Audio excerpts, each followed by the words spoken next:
بسم اللہ الرحمن الرحیم۔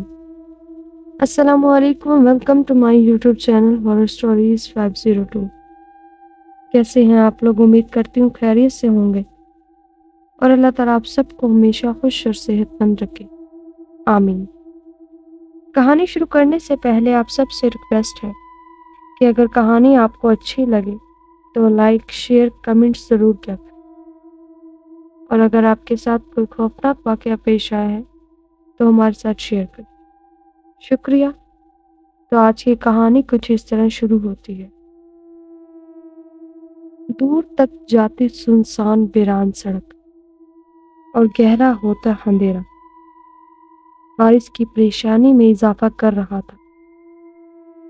ایک تو اجنبی شہر، کوئی جان پہچان والا بھی نہیں تھا۔ وہ پریشان نظروں سے اپنی چاروں اطراف دیکھ رہا تھا۔ بس سے اترنے کے بعد اسے سمجھ نہیں آ رہا تھا کہ وہ کس طرف جائے۔ اسے لگ رہا تھا کہ اس نے یہاں آنے میں جلد بازی سے کام لیا ہے، پر وہ کیا کرتا؟ غربت نے اسے شہر آنے پر مجبور کر دیا تھا۔ گاؤں میں کوئی ایسا کام تھا ہی نہیں جس سے وہ اپنی ماں اور چھوٹے بہن بھائیوں کی کفالت کرتا۔ والد کم عمری میں ہی فوت ہو گئے تھے۔ اب حارث ہی گھر کا بڑا تھا۔ ماں نے اسے شہر آنے سے پہلے سمجھایا تھا، مگر حارث کے سر پر شہر آ کر نوکری کرنے کا بھوت سوار تھا۔ چل بیٹا، اللہ مالک ہے۔ حارث جب یہاں آ ہی گیا تو اللہ کوئی نہ کوئی سبب مہیا کر ہی دے گا۔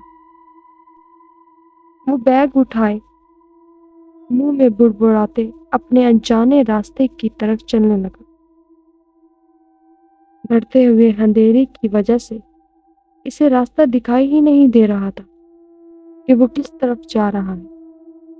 چلتے چلتے اس کا پیر کسی پتھر سے ٹکرایا تھا اور وہ منہ کے بل گر گیا تھا۔ اس نے غور کیا تو وہ کوئی قبر تھی۔ اس کے تو بدن میں سنسنی سی دوڑ گئی۔ وہ جلدی سے گھبرا کر کپڑے جھاڑ کر کھڑا ہو۔ وہ اس وقت کسی قبرستان میں کھڑا تھا۔ وہ گھبرا کر جلدی جلدی آگے بڑھنے لگا۔ چاند کی ہلکی ہلکی روشنی میں اب وہ بہت دیکھ بھال کر چل رہا تھا اور تیز تیز قدم اٹھا رہا تھا تاکہ وہ قبرستان کی حدود سے باہر نکل آئے۔ بات سنو بیٹا۔ اپنی پشت پر کسی مردانہ آواز پر وہ اتنا خوف زدہ ہو گیا کہ پیچھے پلٹے بغیر تیز تیز دوڑنے لگا۔ بھاگتے بھاگتے وہ قبرستان کی حدود سے باہر نکل آیا۔ ارے بیٹا سنو تو، وہ آدمی حارث کے پیچھے آتے ہوئے بولا۔ ڈرو مت، میں ادھر ہی کا رہنے والا ہوں۔ وہ عمر کشیدہ آدمی تھا اور حارث کی آنکھوں میں ڈر کو دیکھ کر کہنے لگا، بیٹا میں یہاں سے گزر رہا تھا کہ میری نظر تم پر پڑی۔ اس جگہ نئے معلوم ہو رہے ہو؟ جی میں گاؤں سے آیا ہوں نوکری کی تلاش میں۔ حارث ذرا مطمئن ہوتے ہوئے بولا، لیکن میں یہاں کسی کو بھی نہیں جانتا اور مجھے رہائش کا بھی کوئی اتا پتہ نہیں۔ بیٹا رہائش کی تم فکر نہ کرو، یہاں قریب ہی میرا گھر ہے، تم رات میرے گھر رہ سکتے ہو۔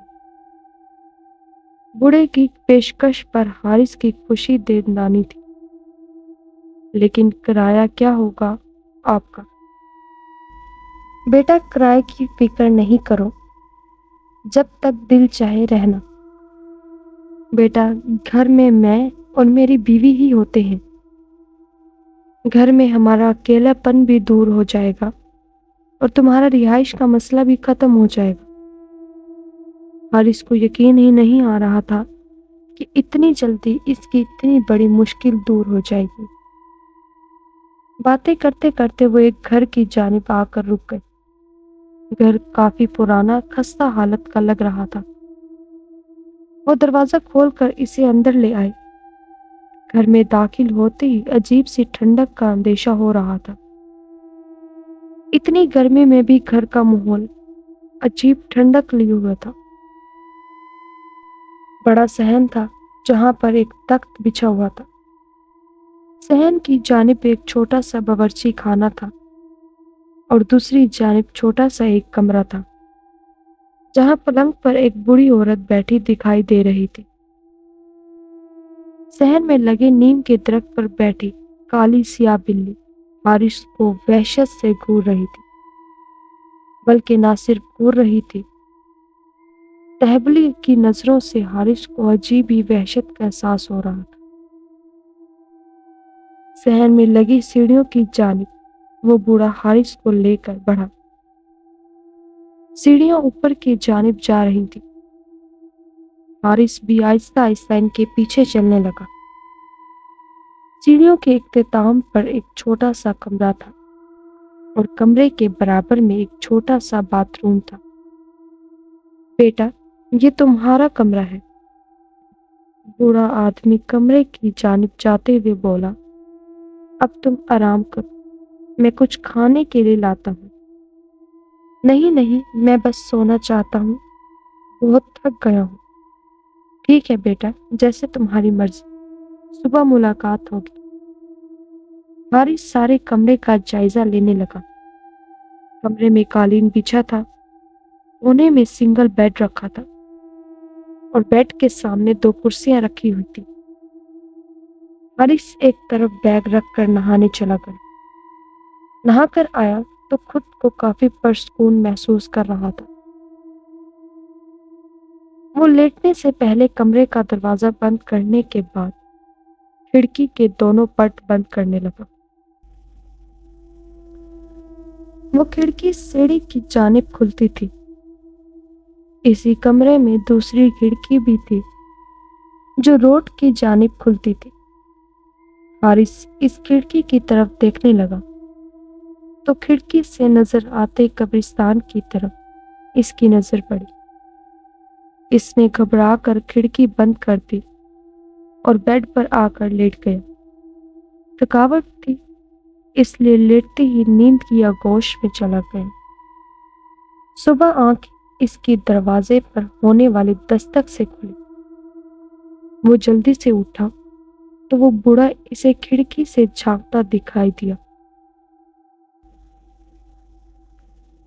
بیٹا، دروازہ کھولو۔ دروازہ کھولو تو وہ بوڑھا ہی تھا۔ میں ناشتے کی ٹرے لیے کھڑا تھا۔ بیٹا، ناشتہ کر کے نیچے آ جانا۔ ناشتہ کرنے کے بعد حارث نیچے چلا آیا جہاں صحن میں وہ کل والی عورت تخت پر پرجمان تھی اور پاس اس کے وہ بوڑھا بیٹھا تھا۔ آ جاؤ بیٹا، تخت پر بیٹھی بوڑھی عورت حارث کی جگہ اپنے پاس لاتے ہوئے بولی۔ میرا نام سعیدہ ہے اور ان کا نام شعیب ہے۔ وہ بوڑھی بولی، اپنے بارے میں کچھ بتاؤ بیٹا۔ اماں، میرا نام حارث ہے اور میں گاؤں سے شہر نوکری کے سلسلے میں آیا ہوں۔ اچھی بات ہے بیٹا، تم یہاں آرام سے رہنا، کھانے پینے کے بارے میں فکر مند ہونے کی کوئی ضرورت نہیں ہے۔ بہت شکریہ اماں، میں آپ دونوں کا بے حد مشکور ہوں۔ اس اجنبی شہر میں آپ نے میری بہت مدد کی ہے۔ اچھا اماں، اب میں چلتا ہوں نوکری کی تلاش میں۔ میرے لیے دعا کریں کہ کوئی معقول نوکری مل جائے۔ تھوڑے ہی دن بعد حارث کو ایک کلرک کی نوکری مل گئی۔ شام کے وقت وہ بوڑھا بوڑھی باتیں کر رہے تو حارث کا باہر جانے کا من کیا۔ وہ دروازے کی جانب بڑھا۔ کہاں جا رہے ہو بیٹا؟ شعیب نے پوچھا۔ جی میں بازار جا رہا ہوں، کچھ کام ہے۔ وقت دیکھو بیٹا، اتنی رات کو جاگو گے اور حالات بھی ٹھیک نہیں۔ تم ایسا کرو، تم کل چلے جانا، ابھی تو میں تمہیں دروازے کھولنے کی بھی اجازت نہیں دے سکتا۔ حارث یہ سن کر چپ چاپ اپنے کمرے کی جانب بڑھا۔ اچھی مصیبت ہے یار، ابھی تو رات کے 9 ہی تو بجے ہیں۔ کیسی مصیبت ہے کہ اب میں باہر بھی نہیں جا سکتا۔ مغرب کے بعد باہر نہیں جانا، ڈاکو آ جائیں گے، جیسے ڈاکو انہیں کی ٹانگ میں بیٹھے ہو۔ حارث چلتا بھونتا بڑبڑاتا ہوا بیڈ پر آ کر بیٹھ گیا۔ اسے ویسے تو کوئی پریشانی نہیں تھی، لیکن اس بوڑھے میاں بیوی کی روک ٹوک پر غصہ آتا تھا۔ بستر پر لیٹ لیٹ کر وہ بیزار ہو گیا تو قبرستان کی طرف کھلنے والی کھڑکی کی جانب بڑھا۔ کافی سنسان علاقہ تھا، آبادی بھی بہت کم تھی۔ حارث نے قبرستان کی طرف دیکھا تو 2 لڑکیاں اسے نظر آئیں جو قبرستان سے گزر رہی تھی۔ وہ حارث کی طرف دیکھ رہی تھی اور ہاتھ کے اشارے سے حارث کو بلانے لگی۔ حارث بہت حیران ہوا کہ اتنی رات کے لڑکیاں یہاں کیا کر رہی ہیں۔ حارث نے گھبراتے ہوئے کھڑکی بند کر دی اور کمرے کا دروازہ کھول کر نیچے جھانکنے لگا۔ صحن میں کوئی نہیں تھا۔ وہ دبے قدموں نیچے آ گیا اور آہستہ سے دروازے کی جانب بڑھنے لگا۔ پلٹ کر یقین دہانی کے لیے دیکھنے لگا کہ کہیں وہ بوڑھا بوڑھی تو نہیں جاگ رہی۔ ابھی وہ دروازہ کھولنے ہی والا تھا کہ اچانک صحن میں لگے نیم کے درخت پر بیٹھی بلی اڑ آئی اور حارث پر حملہ کر گئی۔ حارث اس اچانک حملے پر تیار نہ تھا۔ وہ ایک دم سا اٹھا۔ وہ کالی سیاہ بلی حارث کو گھور کر دیکھ رہی تھی۔ حارث جلدی سے اپنے کمرے کی جانب بھاگا تو پیچھے سے کسی نسوانی قہقہے کی آواز پر وہ بدحواس ہو گیا، جیسے اس کے ارادے ناکام بنانے پر کوئی ہنس رہا ہو۔ وہ دروازہ بند کر کے بری طرح ہانپنے لگا اور بہت خوف محسوس کرنے لگا۔ وہ ساری رات جاگ کر کٹی، کہیں فجر کے وقت جا کر حارث کی آنکھ لگی۔ دوسرے روز وہ آفس سے گھر آتے ہوئے پیچھے سے آتی ہوئی نسوانی آواز پر پلٹ کر دیکھنے لگا۔ کیسی ہیں آپ؟ پیچھے وہی 2 لڑکیاں تھیں۔ رات حارث نے جنہیں کھڑکی سے دیکھا تھا۔ ہم نے تو آپ کو ہاتھ ہلایا تھا، لیکن آپ نے تو ایسے ڈر کے کھڑکی بند کر دی جیسے ہاتھ نہ ہلایا ہو کوئی گولی ماری ہو۔ وہ شوق سے لڑکی مسکراتے ہوئے بولی۔ اب حارث کی اکثر آتے جاتے ان لڑکیوں سے ملاقات ہو جاتی۔ جس وقت حارث آفس سے آتا تھا تو وہ لڑکیاں بھی اسی وقت اکیڈمی سے پڑھ کر آتی تھی۔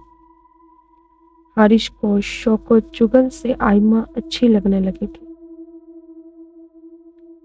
اب حارث اور آئمہ ایک دوسرے کے قریب بھی آ گئے تھے۔ وہ اب گھر کی طرف سے بھی مطمئن تھے، پابندی سے اپنے گاؤں پیسے بھیجتا تھا۔ گاؤں میں سبھی حارث کی نوکری سے خوش تھے کیونکہ گھر کے حالات اب بہتر ہونے لگے تھے۔ ایک بار آئمہ نے حارث سے رات کو ملنے کی فرمائش کی۔ آئمہ، تم میرے مالک مکان کو نہیں جانتی، شام کے بعد وہ مجھے گھر سے نکلنے نہیں دیتے اور میری چوکیداری کے لیے وہاں ایک بلی بھی موجود ہے جو میری تاڑ میں رہتی ہے۔ حارث بلی والا واقعہ سنا ہی رہا تھا کہ آئمہ کے ساتھ کھڑی سحری زور سے ہنس رہی تھی۔ اس کے ہنسنے پر وہ منہ بنانے لگا۔ خیر حارث ملنے کی حامی بھرتے ہوئے گھر چلا آیا اور رات جب شعیب انکل کھانا لے کر اوپر آئے تو وہ سونے کے ایکٹنگ کرنے لگا۔ کچھ دیر بعد وہ نیچے صحن میں جھانک کر نیچے دیکھنے لگا کہ کوئی ہے تو نہیں، اور اطمینان سے وہ نیچے سکھ کا سانس لیتے ہوئے دروازہ کھولا اور وہ باہر چلا آیا۔ وہاں آئمہ اس کا انتظار کر رہی تھی۔ سیرش نہیں آئی؟ سیرش کو اس کے ساتھ نہ پا کر وہ بولا، نہیں حارث، وہ بول رہی تھی کہ میں کباب میں ہڈی بن کر کیا کروں گی، تم جاؤ۔ آئمہ شرارت سے آنکھ مار کے بولی۔ اس کی بات پر وہ ہنس کر دیکھنے لگا۔ جو واقعی ہی میں بہت حسین تھی۔ آؤ حارث، پارک میں چلتے ہیں۔ آئمہ اسے سامنے قبرستان بنے پارک میں لے آئی۔ اتنی رات میں وہ قبرستان جاتے ہوئے ڈر رہا تھا۔ حارث، ڈرو مت، اس قبرستان کے بعد پارک ہے۔ وہ آئمہ کے ساتھ پارک میں چلا آیا۔ آئمہ اسے اپنے بارے میں بتانے لگی کہ سیرش اور میں دونوں سہیلیاں ہیں اور دوسرے شہر سے تعلیم کی غرض سے یہاں آئے ہیں۔ باتوں باتوں میں وقت کا پتہ ہی نہیں چلا کہ حارث نے گھڑی میں ٹائم دیکھا تو رات کے 2 بج چکے تھے۔ اف، اتنی دیر ہو چکی ہے۔ حارث گھبرا کر کھڑا ہو گیا۔ ہاں چلو، سہرش بھی میرا انتظار کر رہی ہو۔ آئمہ بھی اس کے ساتھ کھڑی ہو گئی۔ دونوں باتیں کرتے پارک سے باہر نکل آئے۔ قبرستان میں کھڑا گورکن حارث کی طرف دیکھنے لگا۔ اس کی آنکھوں سے خائف ہوتا حارث آئمہ کو خدا حافظ کہتا گھر آ گیا۔ گھر میں داخل ہوتے اس کی نظر درخت پر بیٹھی بلی پر پڑی۔ بلی حارث ہی کو گھور رہی تھی۔ آ گئے تم؟ منع بھی کیا تھا، اتنی رات بھر گھر سے باہر رہنا ٹھیک نہیں ہے، پر تم ہو کے سنتے ہی نہیں ہو۔ اف، اماں جاگ رہی ہے۔ وہ سر پکڑ کر ہی رہ گیا۔ چلو اب آ گئے ہو تو کھانا کھا لو۔ تم نے رات کھانا بھی نہیں کھایا تھا۔ تخت پر کھانا رکھا ہے، میں نے تمہارے لیے باورچی خانے سے۔ سیدہ اماں کی آواز آ رہی تھی۔ حارث شرمندہ ہوتے ہوئے تخت پر پڑے کھانے کی طرف بڑھ گیا اور وہیں بیٹھ کر کھانا لگا۔ اسے بھوک بھی بہت زیادہ لگ رہی تھی۔ کھانے کے بعد وہ باورچی خانے کی جانب بڑھ گیا۔ اماں جی، میں معافی چاہتا ہوں، لیکن آج کے بعد آپ کو شکایت کا موقع نہیں ملے گا، اور کھانا بہت مزیدار بنا تھا۔ حارث کے یہ الفاظ اس کے منہ میں ہی رہ گئے تھے، کیونکہ وہاں تو کوئی موجود ہی نہیں تھا۔ حارث خوفزدہ نظروں سے اماں کے کمرے کی جانب دیکھنے لگا تو اماں بیڈ پر سو رہی تھی۔ ارے، یہ کیا ہو رہا ہے میرے ساتھ؟ حارث گھبراتا ہوا اپنے کمرے میں چلا آیا۔ دوسرے دن آفس سے چھٹی تھی۔ دونوں بوڑھا بوڑھی درخت پر بیٹھے تھے۔ میں ان کے پاس چلا آیا۔ آپ دونوں کی شادی کو کتنے سال ہو گئے بیٹا؟ 50 سال ہو گئے ہیں۔ جب میں بیاہ کر اس گھر میں آئی تھی، اولاد کے لیے بڑی دعائیں مانگی، مگر اولاد نہیں ہوئی۔ وہ ماضی کو سوچتے ہوئے آبیدہ ہو گئی۔ بیٹا، میرے تو بس یہی بچے ہیں۔ وہ درخت پر بیٹھی بلیوں کی جانب دیکھتے ہوئے بولی۔ اماں، آپ کو بلیاں بہت پسند ہے کیا؟ ہاں بیٹا، وہ مختصر سا جواب دے کر خاموش ہو گئی۔ تو حارث درخت پر بیٹھی بلیوں کی طرف دیکھنے لگا۔ ان میں سے ایک بلی کی آنکھوں میں عجیب سی چمک تھی۔ حارث دیکھتے ہوئے جھڑجھڑی لے کر رہ گئے۔ تمہارے انکل کو بولا تھا میں نے دوسری شادی کر لوں اولاد کے لیے، لیکن مانے ہی نہیں۔ حارث بولا، آپ ہی سے محبت کرتے ہوں گے نا؟ سعیدہ منہ پر دوپٹہ لے کر ہنسنے لگی۔ بیٹا، لیلا مجنوں والی محبت مشہور تھی ہماری۔ اماں جی، یہ علاقہ اتنا سنسان کیوں ہے؟ بیٹا، یہ علاقہ شروع ہی سے سنسان ہے، آبادی تو یہاں ہے ہی نہیں۔ حارث خاموش ہو گیا۔ دیر رات کو حارث کی اچانک آنکھ کھلی تو نیچے صحن سے آتی باتوں کی آواز پر وہ حیران ہوا کہ اس وقت نیچے کون ہے۔ وہ آہستہ سے کمرے کا دروازہ کھول کر نیچے جھانکنے لگا تو صحن میں شادی کا سماں تھا۔ پورا صحن روشنیوں سے جگمگا رہا تھا۔ عورتیں زرد برق لباس پہنے ہوئی تھیں۔ حارث نے غور کیا تو تخت پر ایک لڑکی دلہن بنے نظر آئی اور اس کے ارد گرد کافی لڑکیاں تیار ہوئی بیٹھی تھیں۔ کھانے کی لذیذ خوشبو سارے گھر میں پھیلی ہوئی تھی۔ ایک طرف کھانے کی دیگیں رکھی ہوئی تھی۔ سیڑھیوں پہ کھڑا حارث یہ سب حیرانگی سے دیکھ رہا تھا۔ آجا حارث بیٹا، نیچے۔ شعیب انکل کی حارث پر نظر پڑی تو وہ حارث کو بلانے لگے۔ حارث نیچے آ گیا۔ بیٹا، یہ ہمارے پڑوس کی بچی ہے، اس کی شادی ہے۔ تمہاری آنٹی سعیدہ نے بولا تھا کہ بچی کی رخصتی ہمارے گھر سے ہی ہو، کیونکہ بچپن سے ہی یہ بچی ہمارے گھر آتی جاتی ہے۔